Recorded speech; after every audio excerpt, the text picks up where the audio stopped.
নমস্কার, আমি অন্তরা। আপনারা দেখছেন নেক্সট জেন বাংলা। কোচবিহারের শীতলকুচি সীমান্তে ফের উত্তেজনা। মাত্র কদিন আগেই বাংলাদেশের জেরে বন্দি থাকার 29 দিন পর মুক্তি পেয়েছিলেন স্থানীয় কৃষক উকিল বর্মন।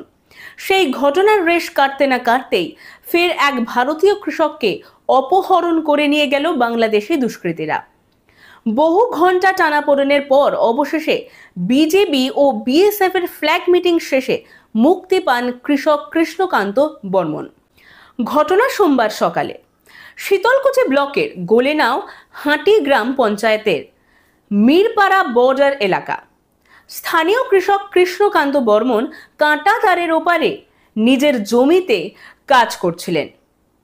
অভিযোগ, সেই সময় বাংলাদেশি কয়েকজনের সঙ্গে তার বচসা বাঁধে।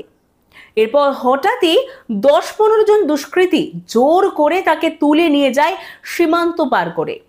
সেই সময় পাশের জমিতে আরেক কৃষক কাজ করছিলেন। তিনি চিৎকার করে স্থানীয়দের ডাকলেও কৃষ্ণকান্তকে ছাড়াতে পারেননি। গ্রামবাসীদের অভিযোগ, তখন বিএসএফ টহল এলাকায় উপস্থিত ছিলেন না। কিছুক্ষণ আগেই তারা অন্যত্র চলে যান। ঘটনার খবর ছড়িয়ে পড়তেই এলাকায় আতঙ্ক ছড়িয়ে পড়ে। শীতলকুচি থানার পুলিশ বিশাল বাহিনী নিয়ে ঘটনাস্থলে যায়। সীমান্তে জরুরি বৈঠক ডাকা হয়। বিজেপি ও বিএসএফ এর মধ্যে ফ্ল্যাগ মিটিং এর পর অবশেষে বিকেলের দিকে বিজেপি কৃষক কৃষ্ণকান্ত বর্মনকে বিএসএফ এর হাতে তুলে দেওয়া হয়। প্রসঙ্গত, এর আগেও শীতলকুচি সীমান্তে ঠিক এমনই একটি ঘটনা ঘটে। গত 16 এপ্রিল স্থানীয় কৃষক চন্দ্রকান্ত বর্মন ওরফে উকিল বর্মনকে সীমান্ত পার করে বাংলাদেশে নিয়ে যাওয়া হয়েছিল। দীর্ঘ আলোচনার পর অবশেষে 29 দিন পর তিনি মুক্তি পান। সেই ঘটনার পর থেকেই সীমান্তবর্তী গ্রামগুলোতে আতঙ্ক বিরাজ করছিল। আর সোমবারের নতুন অপহরণ ঘটনা আতঙ্ককে আরো বাড়িয়ে দিল। উকিল বর্মনের মুক্তি নিয়ে ইতিমধ্যেই রাজনৈতিক মহলে শুরু হয়েছিল কৃতিত্বের লড়াই। তৃণমূল ও বিজেপি দুপক্ষই দাবি করেছিল তাদের উদ্যোগেই মুক্তি মিলছে এই কৃষকদের।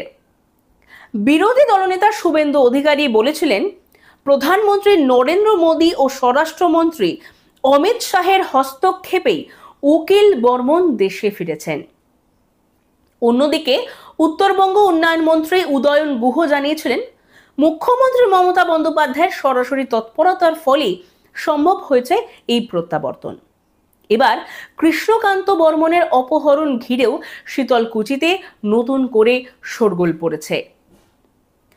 একই ব্লকের মধ্যে একের পর এক অপহরণ কাণ্ডে সীমান্তবাসী এখন চরম আতঙ্কে।